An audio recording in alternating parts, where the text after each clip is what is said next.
Hello and welcome to episode 70 of Battlefield 4 News. Now there have been a couple of patches to CTE. Now I was busy so I missed patch 3. So this video is going to be just about patch 3 because it runs to about 15 minutes without including patch 4. There are some important changes in both patches and it's worthwhile taking time to discuss them. So the patch 4 video will be coming soon. So this is patch 3, and patch 3 put back some features from CTE's earlier versions that were taken out for the testing. So I haven't bothered covering those because there's nothing new, they're just put back in. The first major thing in patch 3 is the rush changes, and I've covered those in a couple of videos. The first one, which is Zabod 311, is already out, and the Siege of Shanghai video will be tomorrow or the day after. So what they've done is change the MCOMs, done some balancing, and are then letting us test them out. We've only done those two maps on CTE so far, but there's a lot of changes on the maps, so I'm covering each map in its own video. Fixes they've put in are pilots will now get proper sounds when being shot. Jet and helicopter keyboard binding option screen now properly allows to unassign the free look button. So that's the new feature where you can look behind you, and it was permanently bound, so if you'd already bound that button to something in your jet, it messed around with your settings.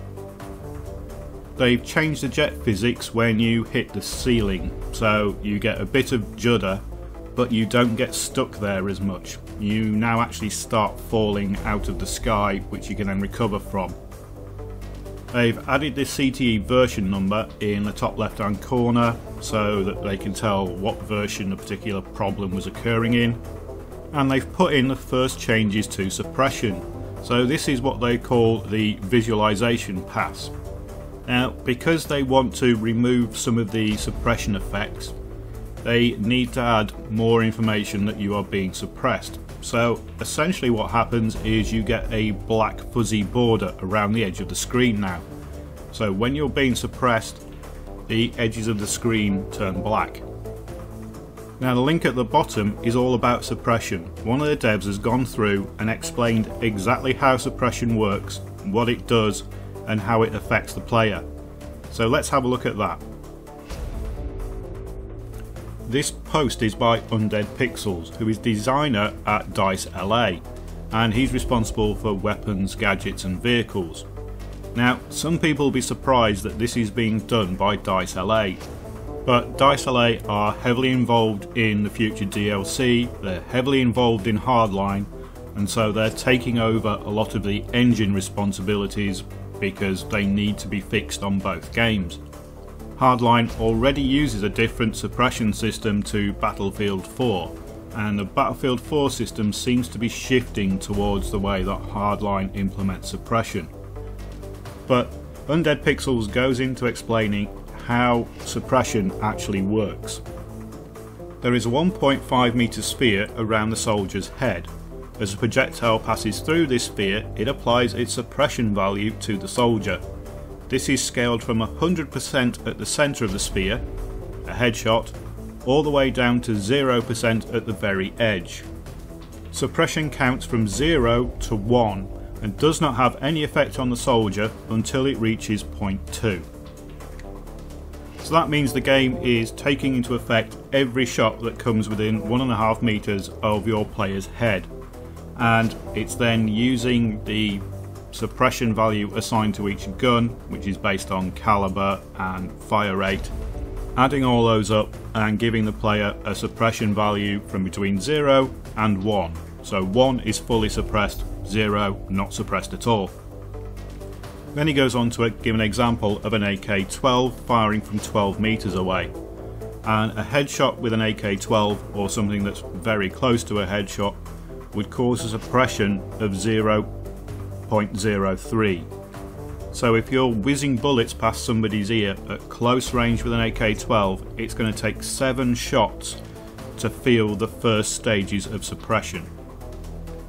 7 shots using its maximum suppression rate will give you a value of 0.21.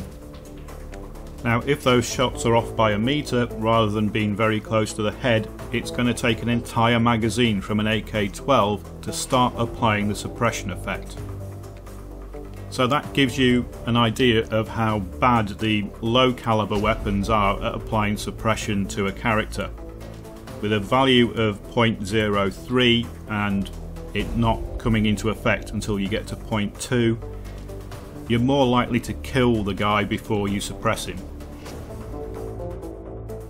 Next he goes on to tell us what the actual effects of suppression are, and some of these were quite surprising and I didn't know that they happened.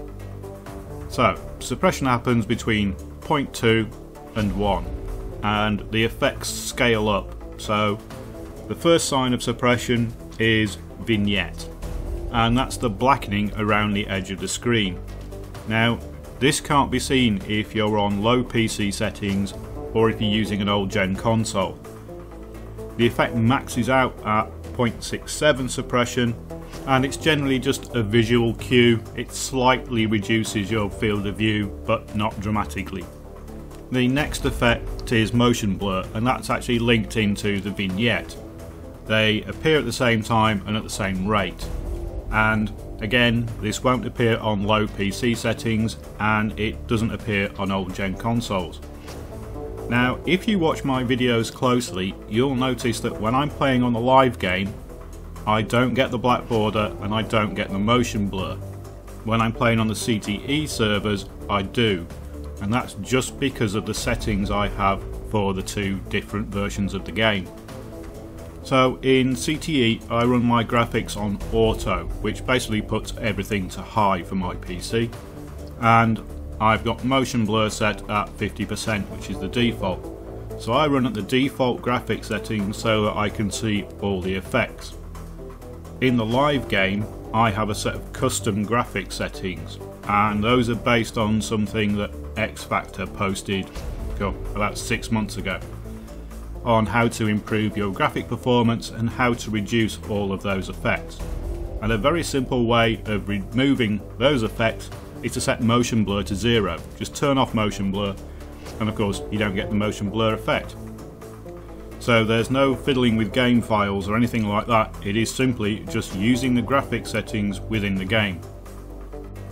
The next effect is increased recoil, and to be honest I had no idea just how much suppression increases your recoil. Something I'd noticed but never really thought about. So it has a maximum of 50% vertical and 100% horizontal recoil at 1% suppression.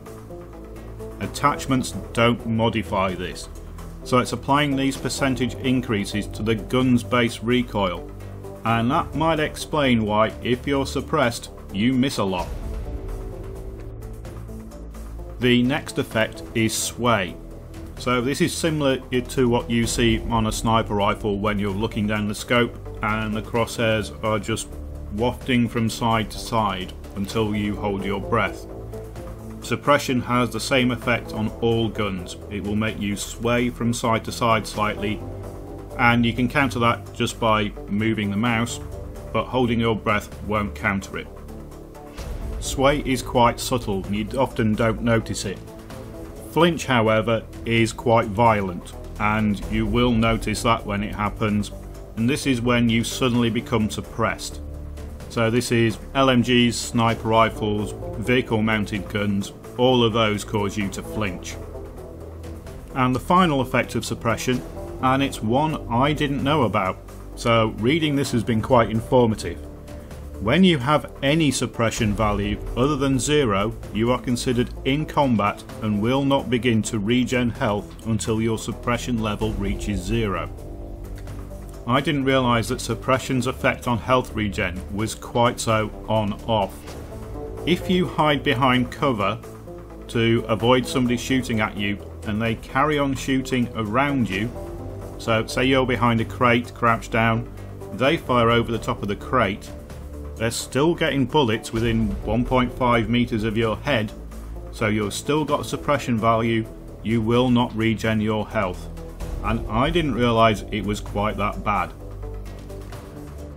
So that's how the suppression system currently works, and these are the changes that the Undead Pixels wants to bring in. What I would like to try first is remove recoil modifier from zoom. So if you are aiming down sights, you will not get a recoil modifier at all. And reduce the recoil modifier when not zoomed. So hipfire will get a recoil modifier, it will be less, but you will still get it. Reduce the sway when using a bipod. So snipers and LMGs, if they're lying down and bipodding, aren't going to get the sway as much, which makes sense. Completely remove flinching. So the violent movement of your scope or your sights will be removed completely, and change the sphere into a cylinder. And when you think about that change from a sphere into a cylinder, it will make a massive difference. So this is your soldier. You work on the fact that an average person is 1.7, 1.8 meters tall, and this bubble is 1.5 meters. You get to see just how big the bubble around a character's head is. Any round going through that red area is going to apply a suppression effect, and although it's not going to be much at the edges, it's going to make taking cover from suppression almost impossible. By changing that into a cylinder, what you're going to do is bring it closer into the body and probably reduce its height. So I imagine they'll do something a bit like that, which is probably about a meter in diameter. So it's about 50 centimeters above the top of his head, 50 centimeters to the left, 50 centimeters to the right. That seems a much more realistic area to take suppression in. So that's suppression dealt with. Now let's have a look at the rest of what was in patch 3. And this was netcode features. So the first step of automating the client-side high frequency update setting and eventually removing it has been completed. Now I don't know if this network performance graph added is that first step, but they seem to be linked, so it might be. So this network graph, as you can see, is appearing in the bottom right hand corner of my screen, and it shows you basically what your network traffic is. So I'll put it on this clip so you can see me using a straw, throwing a grenade, killing somebody and getting killed. And as you can see, the graph barely changes. So let's have a look at what this actually shows you. The pink line and the first line of text is showing you what your high frequency setting is. So most people it's going to be bolted to 30 at the moment because it's a user setting. When they move it to the automatic system, that will show you when it changes. The light blue line shows your latency, so that's the delay in communications between the client and the server. So this is going to be based on your ping time and on any delays there are in the system. And the yellow and orange lines are to deal with packet loss. So one is showing packets that the client has sent but the server hasn't received, and the other is showing packets that the server has sent and the client hasn't received.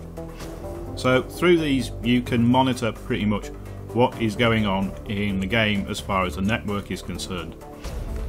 So you're not going to see this graph in any of my videos unless I'm experiencing problems, and then I'll turn it on and show you what the problems are. But normally this is going to be turned off when I film, and it'll be turned on when I'm just playing CTE for something to do. So that's it for patch 3. I was going to include patch 4 in this video, but as you can see we're already at like 14-15 minutes runtime. So what I'm going to do is episode 70 part 2, which will be patch 4. So thanks for watching part 1, and I'll see you in part 2.